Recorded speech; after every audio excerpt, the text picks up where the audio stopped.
All right, so guys, this was a question that was asked. First, we're gonna multiply these two together. So I'm gonna have 2x times 4, which is 8x. 2x times a negative 9x is minus 18, and you have two x's being multiplied, so that's x squared. Then this is plus 4, and this is minus 9x. And then we're subtracting this part. So this is minus 2x times 3x is minus 6x squared. And then minus 2x times 11, that's minus 22x. Now we just combine like terms. So notice these both have a squared. So that will be negative 24x squared. Then I have 8x minus 9x is negative x minus 22x. That's minus 23x. And then you have this one constant right here, plus 4. So this is your answer. Any other questions? Could you do 9? Number 9, sure. Number 9, we have 2c plus 5d, and it is cubed. So whenever something is cubed, that means you're multiplying it 3 times. So this is 2c plus 5d times 2c plus 5d times 2c plus 5d. Okay, so I'm just going to multiply these two, get an answer, and then multiply it by the third one. So this times this is 4c squared. This times the second one is plus 10, and you have the variables c and d. Now we're going to do this one. 5d times 2c is plus 10cd. Those are the variables, c and d. I put it right there. 5d times 5d is 25d squared. And you can combine the middle term because they both have a cd. So I have 4c squared plus these two are 20cd plus that. So we're going to multiply this one by my last term, or my last one, that's 2c plus 5d. And we're going to multiply. So guys, you're going to do the 4c squared by both of them, the 20cd multiplied by both of them, and the 25d squared multiplied by both of them. So you should have 6 things. This times this. This times this is 8c cubed. This times this is 20c squared d. Now we're going to do this middle term. I'll do it in a different color. 20cd times 2c is 40. And you have 2 c's, so that's c squared, and you have the variable d. 20cd times 5d. 20 times 5 is 100. You have a c, and this time you have 2 d's, so that's d squared. And the last one, 25d squared times 2 is 50, c, and then d squared. And then 25d squared times 5d is 125d cubed. Do you want to choose C or D to be your variable? Let's go C. C? Okay, so I'm going to choose C. I'm choosing C as the variable.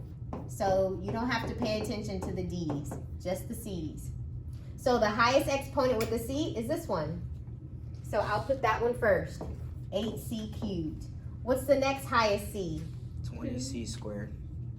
This one right here and this one. These match. C squared D, C squared D. So this will be, yep, 60c squared d. The next c I see is this one. All right, so 100 plus 50 is 150, and then cd squared, and then that could go on the end. That doesn't have a c at all. That's your constant. So this is your answer. And if you wanted to choose D as your variable, it would start with this one, then it would go to this one, then this one, and then this one would be last if you chose D to be your variable.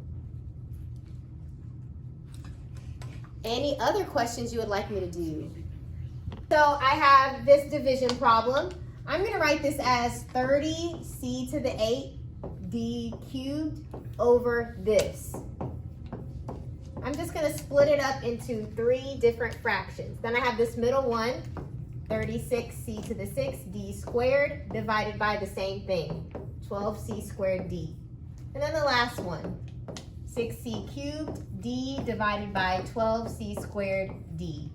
So I just split it into 3 fractions, and then I can simplify each one. All right, so I'm going to simplify this first one. You can divide the numerator and the denominator by 6. So 30 divided by 6 is 5, and 12 divided by 6 is 2. I'm going to draw you a picture, but I expect you to be able to just look at it and get your answer. You have 8 C's in the numerator and 3 D's. In the denominator, you have 2 C's and a single D, okay? These 2 cancel out with 2 on the top. What's left on the top? 6. Yep, so C to the 6 and 2 D's. Oh no, a D cancels out with one of those D's. So yeah, 2 D's. That's it. Yep, that's it. That's the first one simplified. Now let's do this one. Divide the numerator and the denominator by 12s. So you'll get 3. C to the 6, C to the C squared. What am I left with? 4 C's on the top. Yep. And you're left with 1 D. There we go. There's nothing in the denominator. Everything's on the top. So this is what it looks like. Over here, divide the numerator and the denominator both by 6. So you'll have 1 over 12 divided by 6, that's 2. And you have a C left on top, and those D's cancel. Right? Let me draw you a picture. 3 C's are in the numerator, 2 are in the denominator. Those 2 cancel, those 2 cancel. You're left with 1 C in the numerator. So this is your answer. If you wanted to combine it into one fraction, what would it look like? Into one fraction, Yeah. you would need the same denominator. It would just So be all these, that. So this you would would just need, multiply that one by 2. I would multiply this one by 2 and 2. And then you could, the denominator would be 2. And then you'd have 5c to the 6d squared minus, this would be 6c4d plus c. So can you just leave it like how the other one is? Or no? Like this? No, like, Can you leave it like this? yeah. Yeah, I just kept it separated. This is question number 15. Question 15. Notice you have a negative right here. So whenever you have a negative exponent, you're going to put this in the denominator. So this will go down here. And now it'll be a positive exponent instead of being a negative 1. So I moved it to the denominator. And you don't really need a 1, so I'm just going to write it like this. And now it's just like the last problem. You just simplify it.